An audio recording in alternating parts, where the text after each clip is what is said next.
I read the Greek alphabet oracle as my primary divinatory tool. So I've put little stacks of note cards on everyone's table. If you run into a question, go ahead and jot it down, and I'll stop occasionally and ask if anyone has questions, because I realize that if I reference symbols or things that are specific to the Greek alphabet oracle, that most people are fairly unfamiliar with that symbol set. So keep your, you should have a cheat sheet handy. It's the green card that you have. And if you come up with questions, go ahead and jot them down. Don't be afraid to stop me and say, hey, you just totally mentioned something out of the blue. I had no idea what that was. Can you explain it? So, what I'm going to be focusing on can be used across the symbol sets that we work with. And it's about building the seer's story. So what that means is anyone can go out there and pull 3 symbols, lay them out, and quote the keywords. You can read off your card, you can quote the keywords. Building the seer's story, weaving that story, is being able to take those meanings and tell a story with them, but also finding a specific symbol and learning the keyword, and then deepening your meaning to include a story for that symbol. And this story comes both from the lore and from our own UPG, which is unverified personal gnosis, which can become shared personal gnosis as more people start experiencing the same things.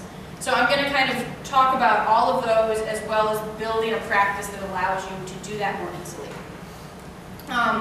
So some of the things that Michael touched on were, have you blessed your tools? Are you familiar with working them? Have you consecrated them? Have you built a relationship with your tools specifically? That's one of the things that will deepen your practice. How do you focus your work? So you pull 3 symbols out of a bag. Did you ask a question? Did you have a focus for that question? Or were you just pulling symbols for a general idea? And we'll talk a little bit about how that might deepen your practice, is having a narrower focus for your work.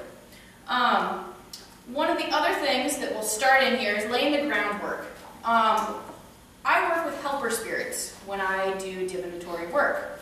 So what this means is I acknowledge the fact that it's not just me memorizing meanings for symbols, that there are demons out there, and I use demon in the Greek word. It's D-A-I-M-O-N-E-S, the Greek daemons. They are these spirits that are all around us, and those spirits help me with my work.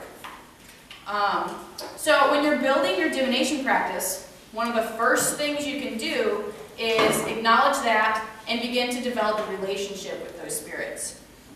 So on your first page here, you have things to consider when you're thinking about either building a relationship with a helper spirit, or if you already have one. So who's associated with your system of divination? Are you asking? Just think about it. Take a second, because I know we don't all work with the same systems. So for me, Apollo is generally associated with the Greek idea of oracles and divination. When I work with helper spirits in a Greek pantheon, in a Greek system of belief, I look to the epithets, so the specific qualifiers for each deity. For divination, I work with Apollo Mantikos, and Mantikos literally translates as the prophetic one. So there's all, like Apollo can work with healing, he can work with music, he can work with prophecy, and so I don't just call to Apollo, I call to Apollo Mantikos because I want that aspect of him to work with. And depending on where you fall on the line of soft polytheism to hard polytheism, different deities entirely. So that's just how you work with it. So if you work with runes, who might one of you associate with that? Odin. Odin. Anyone else besides Odin that someone would work with? Sometimes I work with Frigg. With Frigg. Anyone else work with someone different in the Norse set? Okay. I mean, I usually go Anglo-Saxon, so we Woden. And that's usually my go-to guide when I'm doing something with runes, but sometimes, because it depends on what I'm looking for. If I'm looking for something in a specific area, I might choose another deity who I already have some relationship with. Mm-hmm. So there's not one answer necessarily. Right, and there's not going to be one answer because you're building a relationship. I don't get along with everyone that I work with, but that doesn't mean I don't work with them, and that doesn't mean I don't have preferences to who I work with. So the next thing is, who is associated with divination in general in your hearth culture? So we have Odin, who went and got the runes, right? So he's associated with that specific system. Is there someone else who is associated with acquiring prophecies or vision work? Are there other deity spirits that you work with for that? Anyone? Freya, or in Norse would be Freya, who is kind of more like ecstatic magic, but like shamanistic type stuff. In War, the Maiden of Seeing. Okay. Yeah. The Norse. There's also the ancestral vision work. I know Norse has save work, and that's more ancestral. You talk about the high seed and going to the ancestors for this wisdom. So that would be just divination in general. How about Celtic? Who works with Celtic? It has specific deities or spirits? Ogma is credited with creating them and disseminating them. But breach is also associated with this. I'm sorry. Okay. And then, as you brought up, we also can turn to who do we already have a relationship with? So that's the last one. Who do you have a prior strong relationship with that you work with, whether or not they're associated with divination? Has anyone branched out into that and wants to share? Well, yeah. And for a long time, I've kind of had this connection with Ing, who Norse would be Freyr. And there are times when, even though I might be using runes or something a lot, when I'm a little boy looking for answers, does that make sense? Mm-hmm. It's like when I feel very, very vulnerable, he's my safe place to go. So sometimes, in fact, actually, I was almost like, what's the word? Michael will know what I mean. Like, not a monotheist, but where you only do one God. Henotheist. Yeah, I was that. I mean, that was the only deity I had. And I remember when it was him. He was like, you really need to get to know. Right before my first book was published, well, a couple of years before, he's like, you need to get in touch with Woden. You're going to have to deal with him. And I've heard all these horrible things about how awful he was. So I didn't want to do that, but it's like, okay, fine, so actually, I was very, very focused just on him. And now I'm much more comfortable with dealing with other deities, and I'm fine with Woden. But again, it's like when the little boy needs something, when I'm frightened, when I really feel vulnerable, very often he still becomes my go-to guy, because he was, since 1970s, I was like really involved with him. So he's kind of like the one I just gravitate towards. Yeah, for me, while I work with Apollo Manticos to guide my vision, a lot of times I work a lot with Poseidon. And so a lot of times I'll tap out and I'll be like, hey, I need some extra help with this, because this just isn't clarifying enough for me. Even though this is what's speaking through me, I need to reach out to someone who I've worked a lot with. And so that's where I tap out to that prior relationship, that patron deity, if you will. So go ahead and fill in your workbook who you might, who some possibilities could be for each of those. We're going to come back to that. Okay, so on the next page we have prayer and sacrifice and how these play into divination. As Michael was mentioning, one of the things that I do when I take an omen, here's my typical divination bag that I bring with me. In here, I have a bag of bay leaves.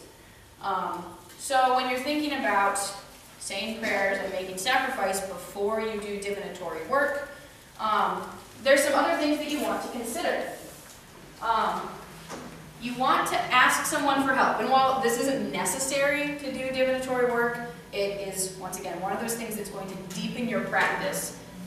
Hit kind of that 201 level instead of the 101 level of divination.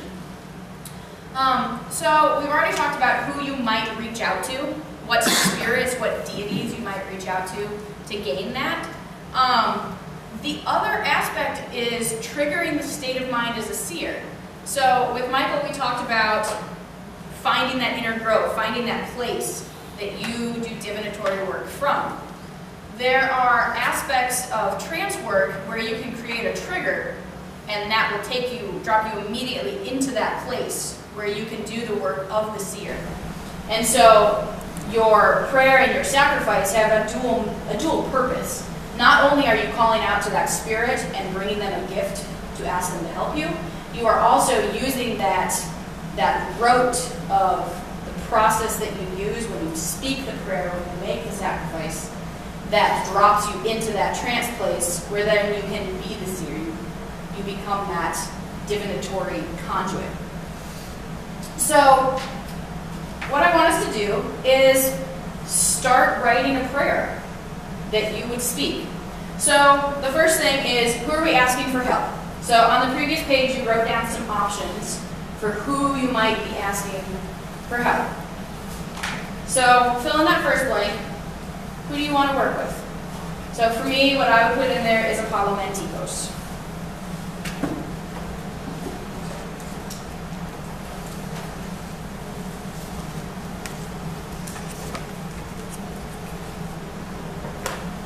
And then think about why they're a good choice.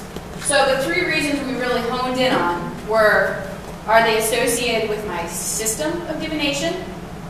Are they associated with divinatory skills in general? Or is it someone that I already have a relationship with? So which of those do you think fits most closely? Or is it multiple things that fit most closely? So as my example with Apollo Mantikos, it started out as a spirit associated with divination in my heart culture. It has grown into someone that I have an alliance with, someone that I have a strong relationship with, but it didn't start there. Okay, and what specifically do we want them to do? So think about what kind of things you might specifically be asking a helper spirit for. When I speak my prayer, it's Apollo Mantikos, guide my hand, see with my eyes, hear with my ears, speak with my voice, and then I ask my question, I ask my focusing question. But my prayer is what I want them to do. I want to be able to see, I want to be able to hear, and I want to be able to speak.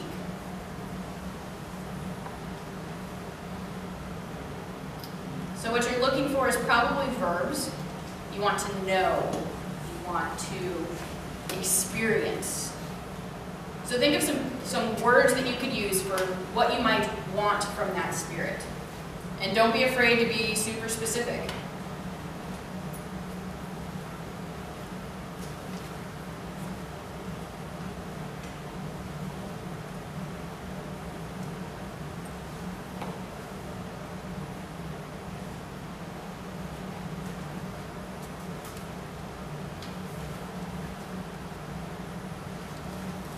Okay, so I'm going to skip over that chunk of lines in the middle there for a second and go down to the next portion.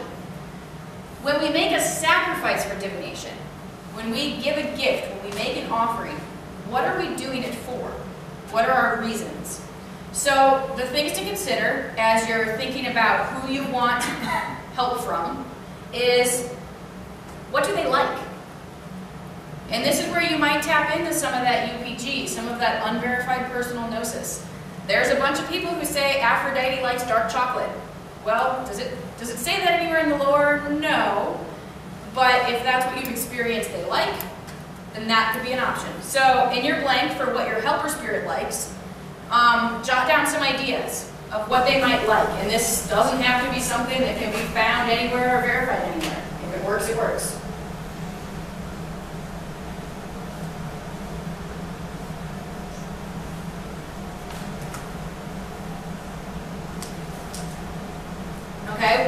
sacred to our helper spirit. So this is where you do probably want to tap into the lore.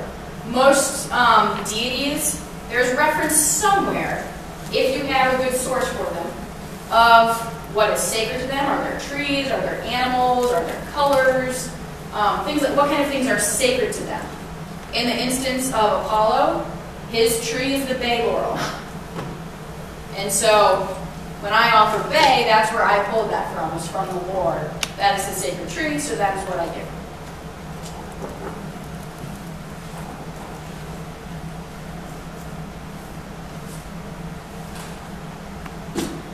Okay, the third one, what can we reasonably give every time? So this is where you might say, well, a brick of gold would be a really great offering, but can you give that every time? Because remember, part of what we're doing is not only are we making sacrifice to gain that assistance, we're also triggering a trance state within ourselves. So if it's not something you can do every time, then that won't work as an anchoring trigger for you. You want something that can be an anchoring trigger. So when I make my offering, bay leaves, not terribly expensive, something I can reasonably have a lot of. They're small. And for me, when I offer it every time, I crush it. And that creates both a touch sensation, a sound sensation, and a smell sensation. And so I have 3 different senses that are locking me into that point. So things to consider, what can you reasonably offer every time?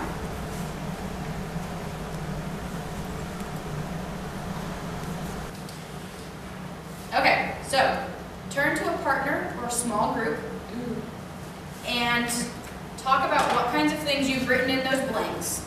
What we're moving towards is writing a short prayer that details who, what we want, and possibly what we're giving them.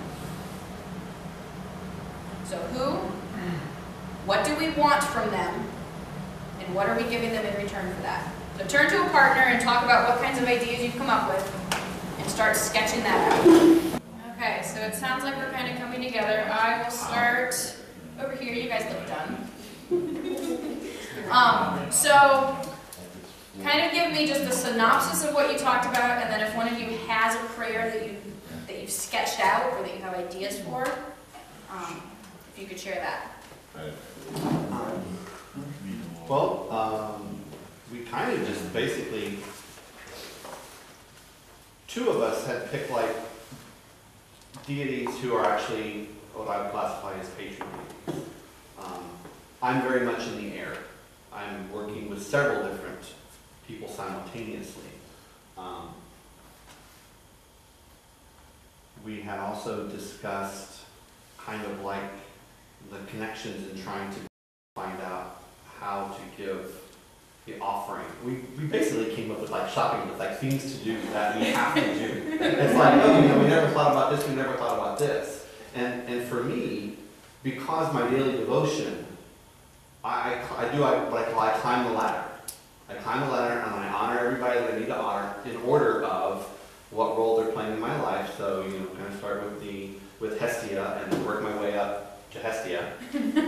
And but then once I'm there, it's kind of like all of you tell me today, But I think in ritual, I've only done seership for the Grove once, and it was Apollo at that time that I had talked to. And am I answering your question? A little bit. Mostly I want to get a sense of what everyone talked about. So in the back, what did you guys touch on?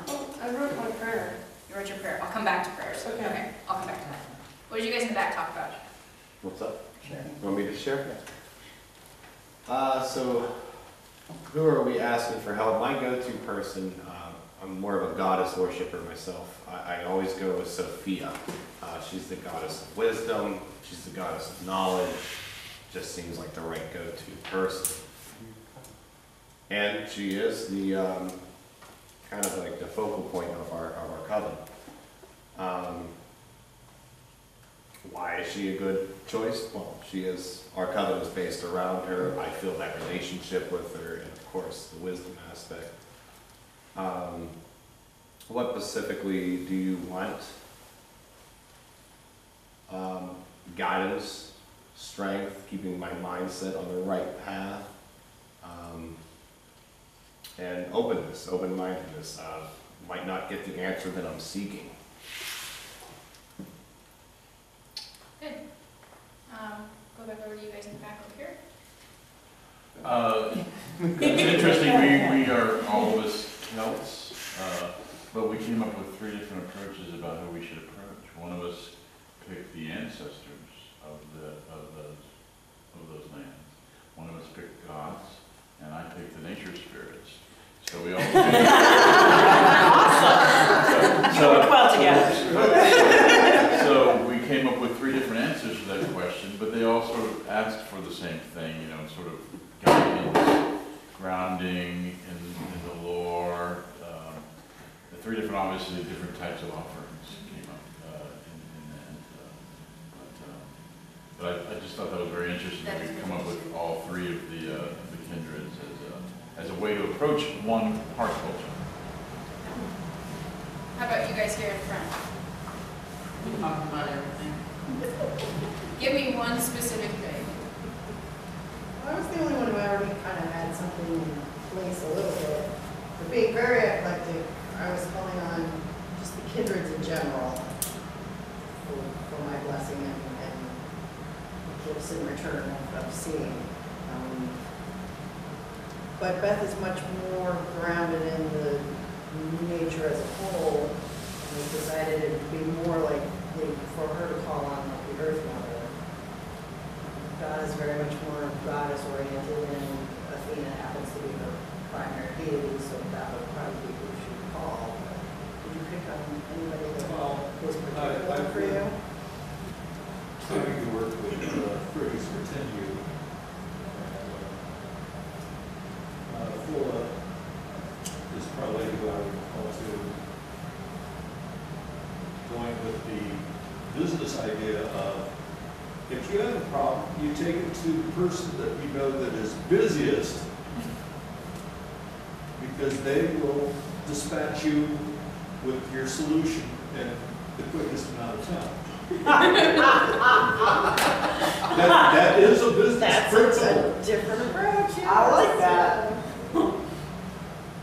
But I can see value into looking into seer deities specifically, maybe, even if I'm going to keep it general, but to go with that, so better focus the prayer, the request, and Right. So like I'm currently moving right now, Right. and I know that I'm more likely to get help if I say, hey Anthony, will you come over on Wednesday and help me move boxes? As opposed to posting on Facebook, hey, can anyone help me move this week?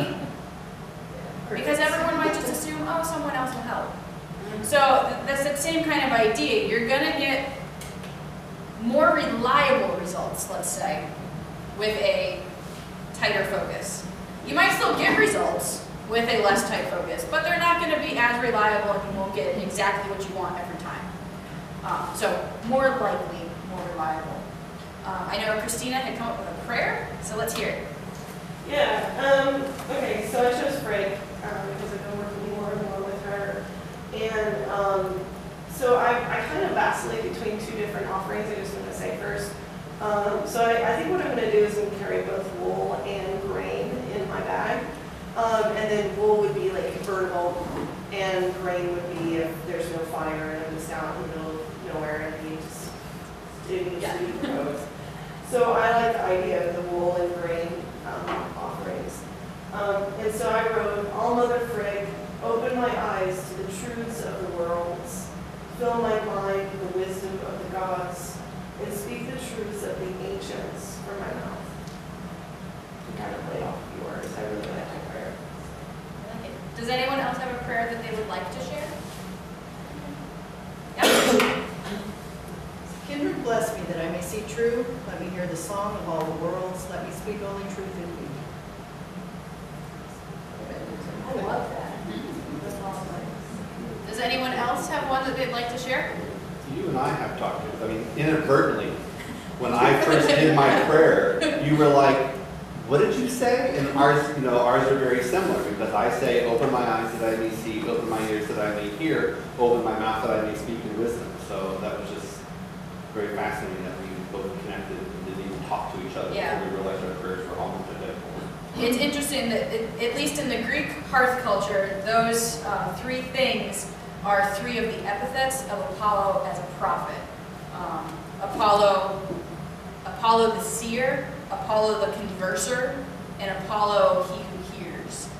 So those are things that are associated with Apollo in his epithets when you're talking about Apollo at the Oracle of Delphi, that kind of thing. So it's interesting that, especially since we're both Hellenes, that is what we both came up with independently of each other, but clearly has some connection to the lore and working with that deity. So, I'm gonna break. Does anyone have questions in general to this point? Or have we kind of touched on what we need to keep going? Actually, Yeah. I have a question. The whole idea of giving an offering specific for divining, is there any specific place in lore that you can point to? Not so much that I found in lore, other than the accessing the trance state. So a lot of my work has come from looking at what the institutional oracles did. So in ancient Greece, there were two types of seers. There was the institutional oracle, which is when you think Oracle of Delphi, Oracle of Dodonia. They are part of the state. There's a systematic method to get in touch with them. And then the other half of that is the independent diviner. This is the mantis, which is where mantikos comes from. The mantis, the beggar priest who goes from town to town and is essentially a job like anyone else. You call a plumber to fix your toilet. You call the mantis to come divine for you. So those are kind of the two different sides. And when I started looking at that, there's like minimal information on the mantis because it's each independent guy traveling from town to town doing his job. And there's more information on the institutional oracles. Specifically, if you look at the Oracle of Delphi, there's descriptions from some of the histories about how she goes up the mountain, she goes down to a pond, and she bathes herself in the pond, and then dresses in the robes, and then she goes into the cave, and she sits on a tripod above the chasm. And so it's kind of a description of the methods, which is where all of those things then build the trance state. They all act as triggers.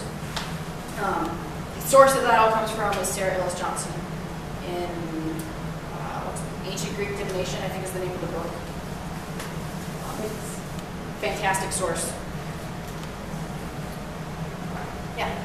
Okay, I got a couple of kind of dumbass questions, not really on topic, but when you talk about Apollo, what is you said that it could also be a god of healing. Yeah. What would be the epithet for that if you wanted to ask him about that subject? I don't work with him in that aspect very much, so I'm not certain.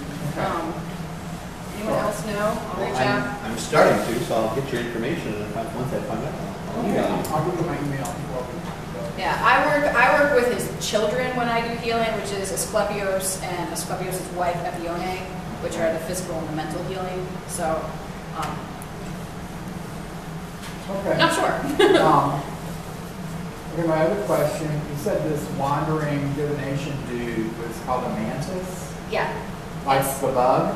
It's that- spelled what's that, differently. the It's praying the singular form is mantis, and the plural is manteis.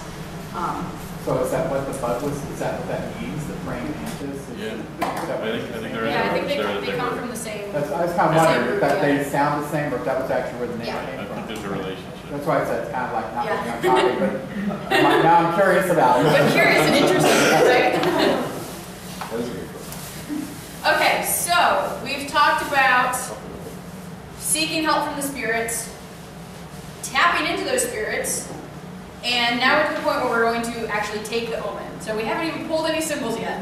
Okay, so now we're at the point where we're going to actually take the omen, do the divination, do the reading.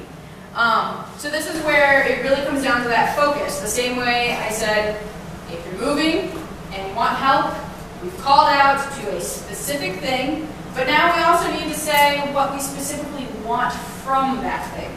So I don't just say, hey, I want help. I want help from you to do this, to answer my question in this way. Once again, the more focused you can be, probably the more reliable you can be. There are exceptions to that. There are caveats. It can be really cool to do a completely blind reading for someone and then have them tell you afterwards that it's a really cool experience. So there are exceptions to that, but for a more focused, for a more reliable reading, having a question that you're asking can be helpful. So one of the things we've talked about is divination spreads. I've got 3 in the book here. The first one is super simple, past, present, future. I think we're all probably fairly familiar with the idea of this is what happened in your past, this is where you are now. If things continue on the same path they are, here's what might happen in the future. So your basic past, present, future spread. Those help focus your reading. So I pull a symbol and I throw it down in the past slot, let's say. Then I know that that symbol is focusing on things that already happened. And I don't have to worry about, well, is this referring to what might happen? Is this referring to where I'm at? No, I know that that is what has happened in the past. So the spread is another way, even if you don't have a guiding question. If someone says to you, I want a general reading, and you're like, well, okay then. The spread can be a way for you to focus a reading without having that question. So the next one down is the Delta Plus spread, and this is a spread that I developed when I was starting to learn the symbols. This is the first specific spread that I developed with the Greek alphabet oracle, because I'd never seen a spread for the Greek alphabet oracle before, and I was like, well, other people have, you know, the Celtic cross when you're reading tarot, like that's a pretty common one. The past, present, future is pretty common. Other readings that people have done, they do 3 and they tie them into a story or something like that. And so I wanted a way to focus my reading specific to my set. And it comes from, if you look at the picture, literally it makes a delta and it makes a plus sign. So, super creative, I know. And when I started thinking about it, I kind of went to the math end of things. So delta is change, right? If you're thinking in math terminology, delta means a change. So that delta portion is your actions. What things are happening that can lead to a change. And so if you read it, the delta portion is the action plan, the change. The meanings of the symbols circle around from one to the other, each feeding into the other 2. So when you look at it, D1 feeds into D2, D2 feeds into D3, D3 feeds into D1, and they just keep circling. So they all feed into each other. I read them clockwise when I do them. Pretty standard pagan thing to do, I think. As long as you're consistent about it, doesn't matter. So you have this action plan, and at some point there's a catalyst. And the catalyst is what happens to move you into the plus portion. So if I'm looking at it as what happened in the past and what is possible to happen in the future, the delta portion is what happened in the past and what is happening now and how they're all influencing things. And the plus side is, okay, here's some steps that might happen and what happens if they do. So the plus is read across horizontally and then vertically. So if you're looking at the numbers on here, P1 is kind of the first thing that happens after that catalyst, and it leads into P2, so they're read across. And then the combination of those two, the combination of that horizontal line, feeds into P3, which is the bottom of the plus sign. So those influence your P3. And then P3 to P4, which is kind of like your final outcome or whatever of your reading, is both influenced by and has to pass back through the things that it is influenced by to reach that. So you have an influence, a circumstance, and then you're passing back through those same set of influences and circumstances to reach your final outcome.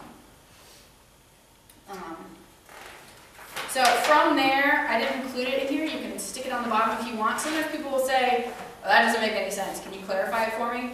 So then I pull 3 more symbols and kind of stair-step clarification of, here's one circumstance which might lead to another circumstance which might lead to this. Does that help? And so one of the things I think is important when you're creating divinatory spreads is to always be open that someone might say, yeah, I don't get it. Can you clarify that? And be ready to pull some more symbols to clarify that. Okay? The next one on here is guiding questions. If you turn the page, that's the next spread I have in here.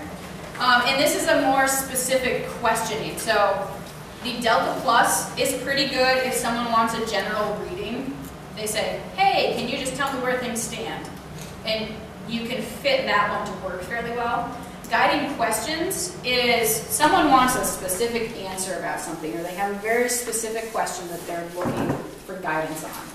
And so as you go through it, you have S, where does the situation currently stand? And then there's what looks like a wall. And all through the B1, B2, B3. You have that wall of things that are hindering progress. So you have external forces, internal forces, and more external forces. And I divided it out into people, external forces, and things or circumstances or situations, external forces. Because those are not always the same things that are holding you back. You might have a person that's holding you back, but a situation that's not, even though it involves that person. So I've separated those out for better clarification.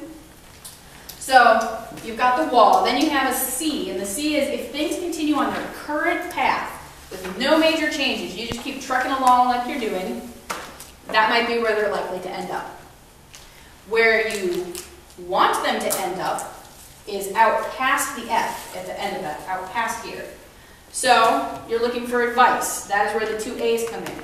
So I have advice from the spirits in general. And that could be just whatever focus the person you're doing the reading for has. For folks in ADF, the 3 kindreds. What do the 3 kindreds offer me for advice? Or what do the spirits of the Norse pantheon offer me for advice?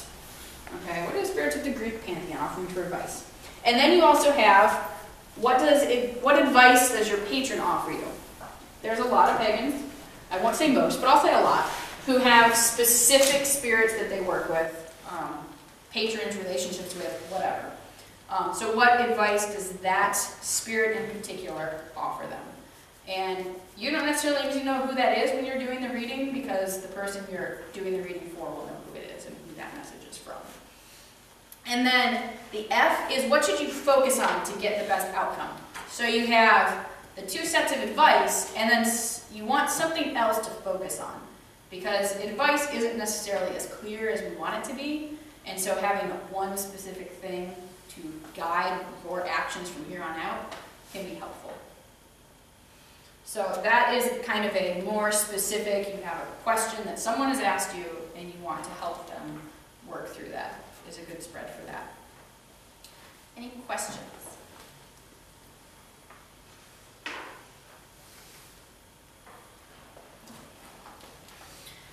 So we've talked about spreads. We've talked about who to get help from.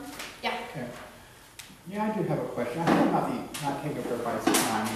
I'm not the only one who has this question, but I was wondering if you could give us I don't know, like using some symbol set, either the Greek or the runes or something, maybe not right now, but sometime today, and demonstrate this. I don't really get the passing through thing. I mean, the Delta Plus is like a really interesting way of laying out symbols, but, and I get this leads to this, but the passing through concept, I'm trying to wrap my head around that. Okay? We're going to do sample readings for each other here at the end of this, so I'll definitely touch on that before we start that. Can you jot that on a note card for me? Thank you. Okay. All right, so the next section on here is, okay, we've done the reading, now we got to tell someone what it means. So where do we get the meanings for those symbols? So there are kind of three levels of understanding that I've put on here that we're going to work through. Tapping into the lore. So you have identifying keywords. Those are what you most often see as the first step when you're learning something. You've got keywords for each symbol. And you can read a spread. You can do work as a seer with just the keywords. That's your first level of understanding. So when you look at various symbol sets, a lot of times some of the keywords are similar across sets. We did a really cool Samhain ritual as a grove here, and we pulled symbols. We pulled one from the Greek alphabet oracle, one from the runes, and one from the Omens, and with 3 different seers, and we all pulled them at the same time, and every single one of us pulled strength. So that is a quality that is common across symbol sets. Now, it might have different meanings within each symbol set, subtle meanings, but the keyword for each of those was strength. So that is one level of understanding. They can also be experiences or emotions. So grief, fear, joy, victory, things like that can be experiences or emotions that a person might experience. So a lot of times in symbol sets you'll see things like that. The other one is nouns that represent universal concepts or universal understandings. So you have the sun, the waves, the earth. Big ideas, and most of the time they're also metaphors for other things. But you're going to see these big concept nouns, the world tree, across symbol sets. So the keywords are a good place to start, but to fully engage with that, you need to start looking beyond those keywords and identify the subtle meanings that come with them. So now I'm going to kind of dive into Greek oracles specifically, because that's the one I've done the work with to start getting some of the subtle understandings. If you ask me about runes or I'm probably going to give you the keyword, and that's about it. So the Greek alphabet oracle, the way it's set up is each phrase, each symbol is a letter.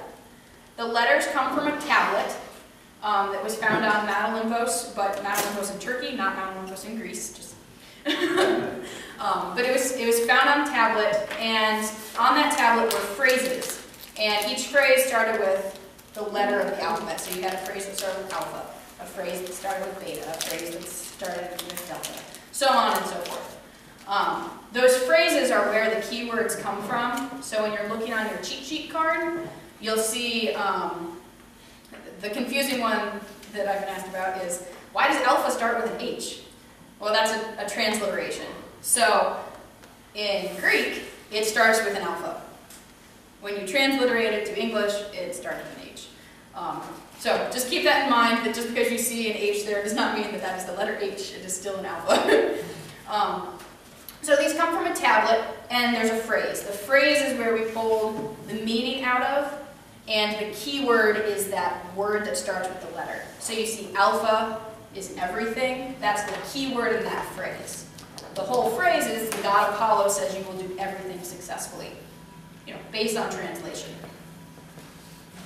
So the example I've gotten here is to understand the whole meaning of the symbol, you need to look at the whole phrase. The same way if you're looking at the rune and you see cows, you can't say this symbol means cows. I mean, you can, but it's not going to be the deepest meaning that you could get out of that symbol. So the one that I want to look at is new. New is one of those, could be positive, could be negative, could be in different symbols. It's very ambiguous in the Greek oracle, which is one of the reasons it makes it really interesting.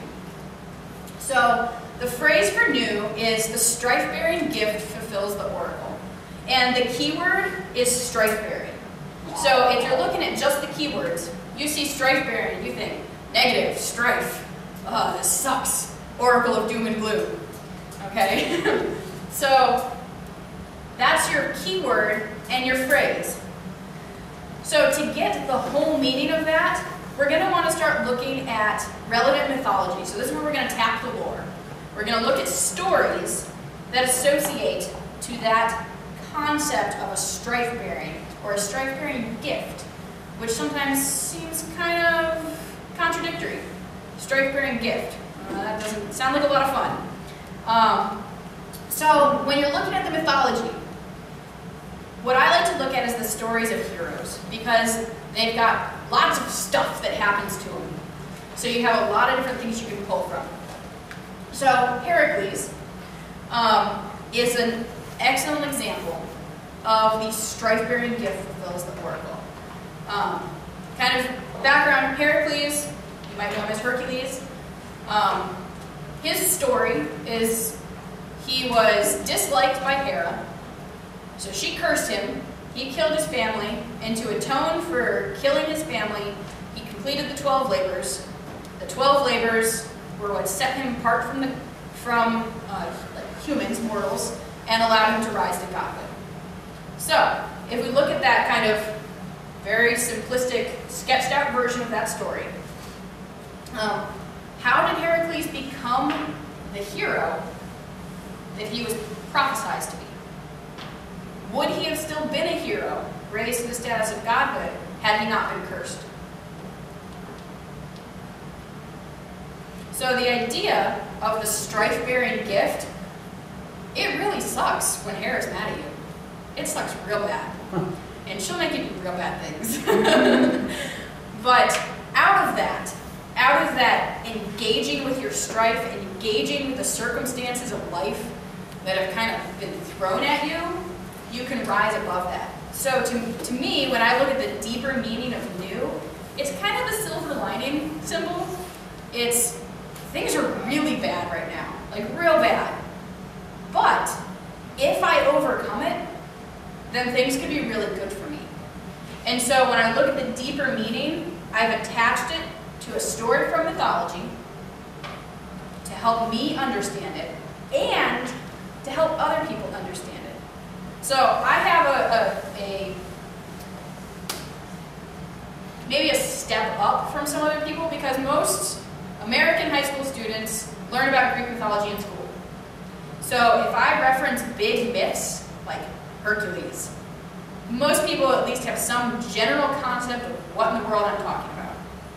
So what you want to find out when you're connecting symbols to myths may be a specific myth from your hearth culture. If you're working with folks where you know that everyone has familiarity with the myth of Sigurd the Dragon Slayer, okay? If everyone has familiarity with that, you can reference it no problem. So part of it is knowing who you're talking to and looking for the looks of confusion of people who have no idea what you just said. So look for the primary sources for a text to support your meaning. So I'm going to pause here for a second. I want everyone to think of a symbol from your set. You can pull it at random if you want, or you can pick your favorite. Doesn't matter to me. And think of a story in your mythology that you're pretty familiar with that could connect to that. And then once you've got an idea, pair up with someone or get in a group and chat about it. So if you're really stuck, maybe find someone who's in your hearth culture or who's using the same system as you. All right, so let's bring it back together. Last year or the year before.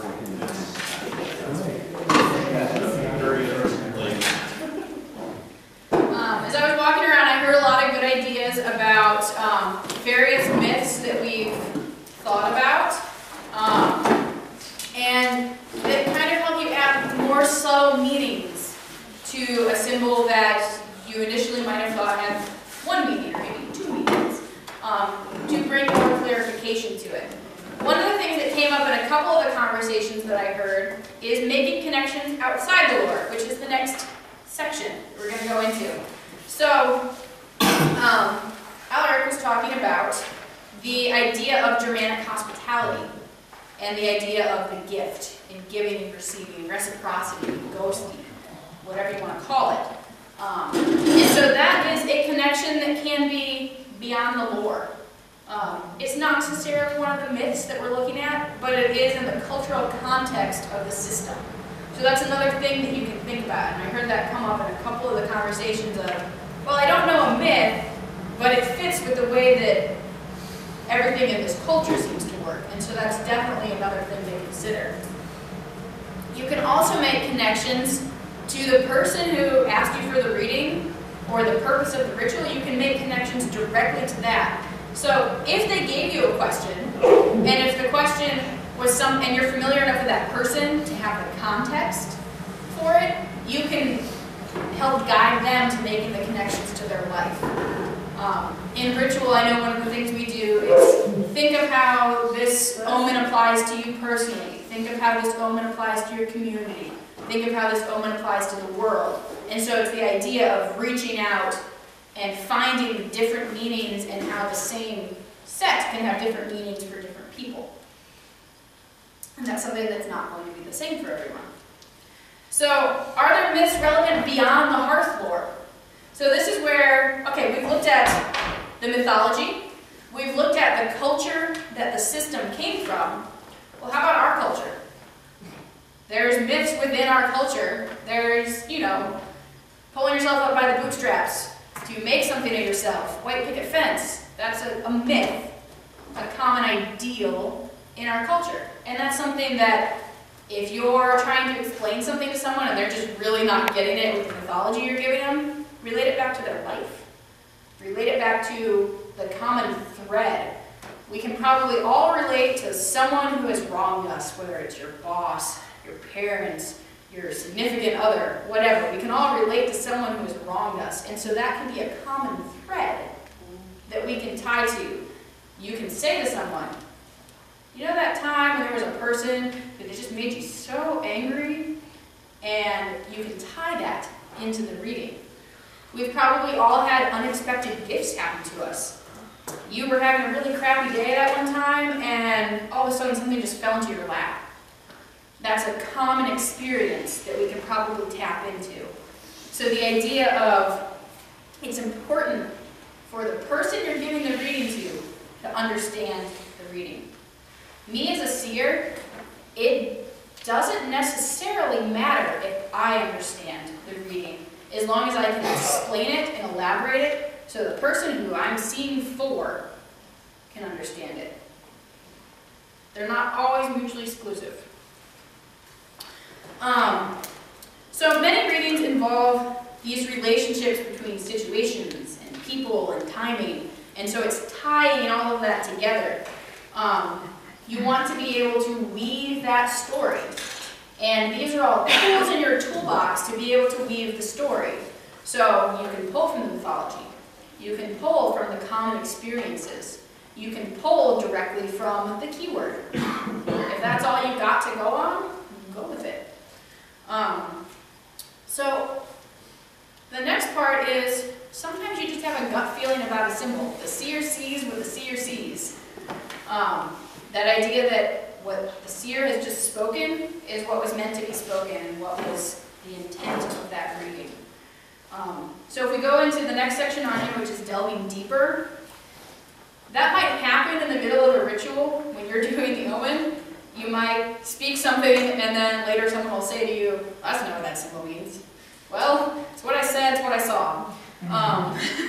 So that kind of idea is very interesting to look at, and so can we mimic that situation to gain those meanings before we end up just spouting it in a reading for someone or in a ritual?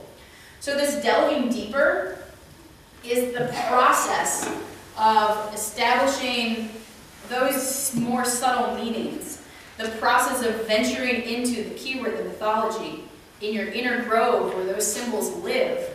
How do you go and experience what the other meanings might be? So some of the things that I've done with the Greek alphabet oracle when I've worked on finding the more in-depth meanings is doing trance inductions with each symbol. And so I will enter trance with the intent of Ada, which is Helios, the sun, it's the symbol of oaths. I'll enter trance with that symbol in my mind to find the more subtle meanings that could go with it. They might not go with it every time, but they're things that I can pull on from that. So this is where, when you read books on divination, a lot of times they'll give you a whole lot of information about a symbol. Well, where did they get it from? I don't know. Maybe transword, maybe UPG, maybe from talking to someone else. So where I get it from is the primary source, the lore, as well as this trance work of experiencing the symbol in that inner grove, in that space of trance, where there's a very intense focus on what stories can be told in my trance, what journeys do I experience with it, what other symbols might appear with it to clarify that meaning for me. And that can happen both when you're doing the reading and in the trance. So one of the pairings that I see a lot is Eta and Phi. Phi is the one that looks kind of like a lantern. I don't have a cheat sheet thing. But Eta is the oath, and Phi is responsibility. And so those two kind of tie together when you're looking at them that way. So I like to write trance introductions and record them and then play them back to myself and send myself into trance. Like, it's a cool thing to do.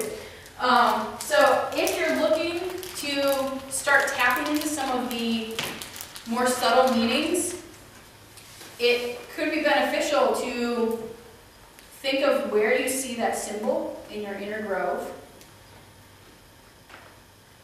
Write out how you got there, what you see, and then leave it open. Leave yourself a chunk of time to experience that trance journey. And then when you come out of the trance, write down what you saw, what colors did you see, what symbols did you see, what commonalities happened during that. And if you do it multiple times, you'll start seeing common threads that go through it. So if you do a trance induction with Eta, say 10 times, you're going to have some things that remain the same throughout. When I've done trance inductions with Eta, the oath, a lot of times what I see is binding fire, which makes sense. You have the sun, which is fiery. You have oaths, which are binding. And so this idea of being bound by the fire. And we're a fire religion, so that also ties in and kind of makes sense. And then you branch out from that. Okay, well, what else does fire mean? Fire is where we make sacrifice.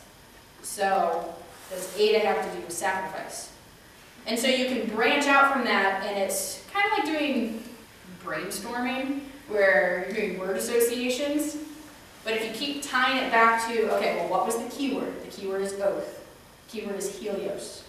So if you keep tying it back to that and then looking how the threads attach, that's how you can get some of those more subtle meanings. And they won't always be there in every reading, but they do give you some way to verify, and maybe even just a little bit, to help you identify those meanings. So one of the big things about trance work I'm going to throw out there is write down your impressions immediately. Okay? You've done trance work, don't wait till next week to try and write them down, because you're more likely to start making stuff up to what you wanted to think you saw, as opposed to listening to the trance induction, doing the trance, coming out of the trance, and writing down fire wrapped around my wrists. Okay, so like that's one of the big images that I see, which to me is binding, fire binding. So write down what you see immediately, and then maybe a couple hours later, maybe a couple days later, go back and look at it and analyze it. And it's especially useful if you've done it several times, spaced out, not one after the other, obviously, but if you've done it several times, like if you're doing that once a day or every other day, then after you've written them down immediately, come back a week later and look at what you wrote down after each session and try and identify, okay, well, what is similar between these? And then that's where you can pull those extra meanings. So write stuff down, it's good for you. All right, so some activities on here, connecting lore to meaning. We're doing a divination workshop, so how about we do some divination? Sound good? Does everyone have a set of tools with them?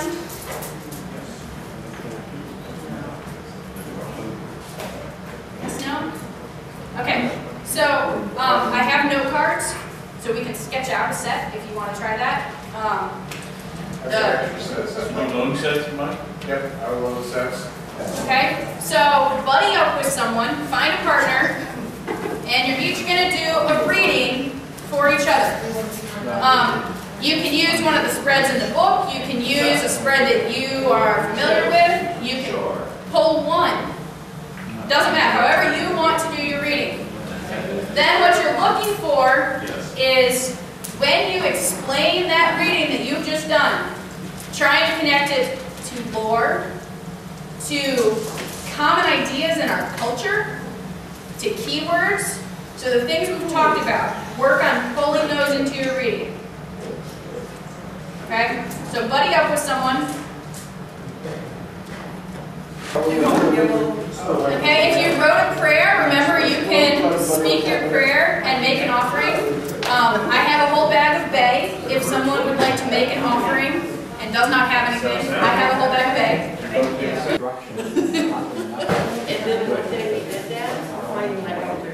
Alright, try and wrap up your thoughts with your reading. Come back together in about a minute or so.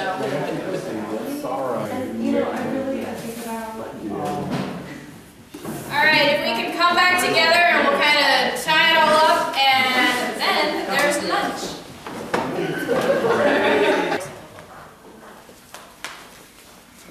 Okay, so kind of give me thumbs up, thumbs down. How did that reading go? Thumbs up if it went well, thumbs down, thumbs sideways if you're not exactly sure. Okay, so we definitely had some beneficial readings then. Okay. So to kind of tie it all back up, so what we focused on, what you're going to want to pull out and kind of sit with a while and work on is helper spirits. Who are they? How do we call them and how do we get to their help? Okay? Spreads. Focusing the question. What are we asking? How are we reading it? Where are we getting the symbols from? And then the interpretation. Where are we getting those meanings and how are we explaining them? So we're getting the meanings from the lore, from the primary sources, from the trance work we've done to develop those meanings, and from the things that our querent, our person who asked us something, can relate to. So if they can't relate to the lore, then we might not touch on that as much. If they can relate to a story in their lives, then that's what we want to tap into. So who, how, and explanation. Those are our three takeaways from this. Okay, any final questions that folks have? And I'll do a reading so you can see that delta plus spread. Okay, if that was your question. I think I had another one too. Hang on just a second. I've been writing it down. So, oh yes, this is the other question I have. And maybe you said this, and I was just like, but you have these phrases. I mean, we've got on a little card the single word thing. And are the phrases not in the? They're not. Did you put the source in the book by chance? I did. So at the very end, if you look at. Yeah. So if you go to page 29, there is a website down at the bottom. okay. And if you Google Greek alphabet oracle, it is the #1 hit. Yes. Okay. Right, So okay, right. that is where the one of the translations of the phrases comes up. If you're an ADF member and you go to the Hellenic kin, there's the work that I've done with the Greek alphabet oracle is on the kin site. Do you have to be a member of the kin or just? As long as you're a member of ADF, you can access any of the stuff on the website. Okay. Any other questions? Okay.